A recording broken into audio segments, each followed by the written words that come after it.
नमस्कार मित्रमैत्रिणींनो, तुमचं स्वागत आहे आपल्या नवीन एका व्हिडिओमध्ये। आजच्या जगात सगळीकडे गोंगाट आणि धावपळ आहे, त्यामुळे मनात तणाव निर्माण होणे स्वाभाविक आहे। अशा परिस्थितीत जर तुम्ही दररोज काही काळ शांत राहिल्याचा सराव केला तर तुमच्या तणाव निर्माण करणाऱ्या हार्मोनची पातळी कमी करते। त्यामुळे तुमचे मन शांत होते, रागावर नियंत्रण राहते आणि तणाव निर्माण करण्याच्या हार्मोनची पातळी कमी होते। आजच्या व्हिडिओमध्ये आपण पाहणार आहोत आपण कोणत्या प्रसंगी शांत राहावे आणि कोणत्या प्रसंगी बोलावे। त्याचबरोबर आपण शांत राहून आपल्यात कोणता बदल होऊ शकतो हे सुद्धा पाहणार आहोत।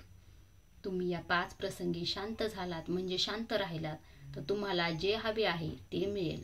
तुमच्या आयुष्यात चमत्कारी बदल सुरू होतील। जास्त बोलणे किंवा गप्प बसणे ही चांगली गोष्ट नाही। अति पाऊस आणि अति सूर्यप्रकाश दोन्ही गोष्टी समस्या निर्माण करतात।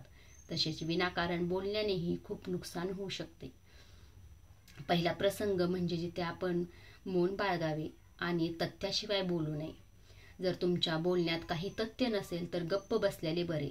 शांत बसल्याने मेंदूमध्ये नवीन पेशी तयार होतात आणि यामुळे ज्ञान वाढते। बोलणे तेव्हाच योग्य असते जेव्हा तुम्हाला एखाद्या गोष्टीची पूर्ण माहिती असते।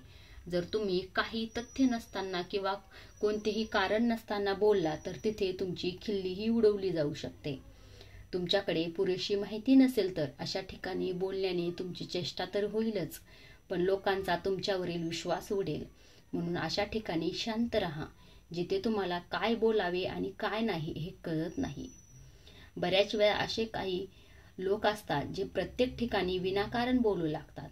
काय बोलावे तेच कळत नाही, पण तरीही ते बोलत राहतात आणि नंतर ते गेल्यानंतर इतर लोक त्यांची चेष्टा करतात। तुम्हाला त्याबद्दल चांगले ज्ञान असल्याशिवाय, त्याबद्दल चांगली माहिती असल्याशिवाय तिथे बोलू नये। त्यामुळे तिथे गप्प राहण्यातच शहाणपणा आहे। दुसरा प्रसंग जिथे मौन राहावे। तुमचे शब्द एखाद्याला मानसिक त्रास देत असतील तर त्यांना शब्दाने दुखवू नका, त्यामुळे तिथे शांत बसावे।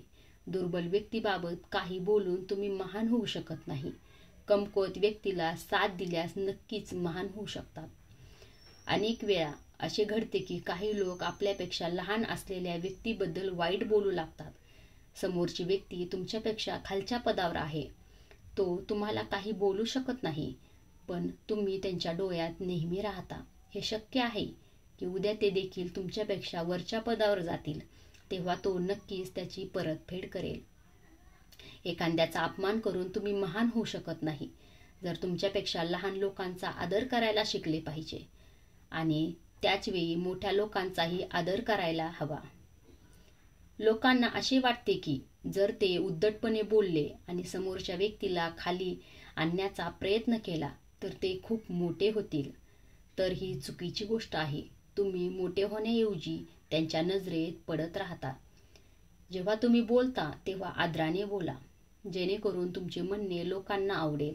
लोकांना बोलताना भाऊ, ताई, काका, मित्रा इत्यादी शब्द वापरा, त्यामुळे तुमची प्रतिष्ठा नक्कीच वाढेल आणि तुम्ही लोकांच्या नजरेत एक समजदार व्यक्ती नक्कीच व्हाल। तिसरा प्रसंग म्हणजे जिथे माणसाने गप्प बसावे।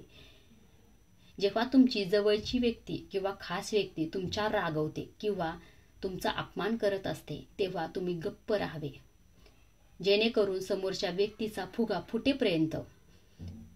जर तुम्ही बरोबर असाल तर त्यांची अजिबात माफी मागू नका आणि गप्प राहा आणि योग्य वेळेची वाट पहा।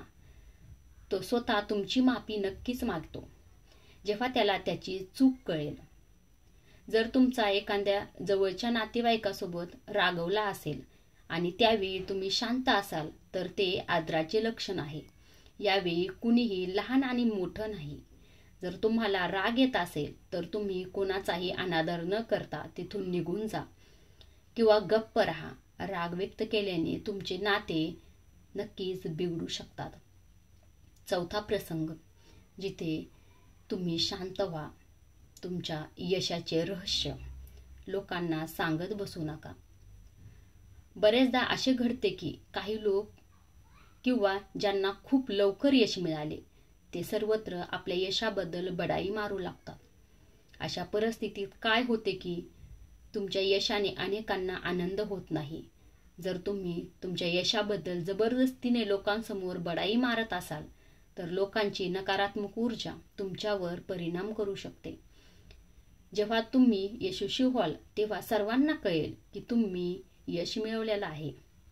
बडाई मारल्याने तुमचे नुकसान होईल.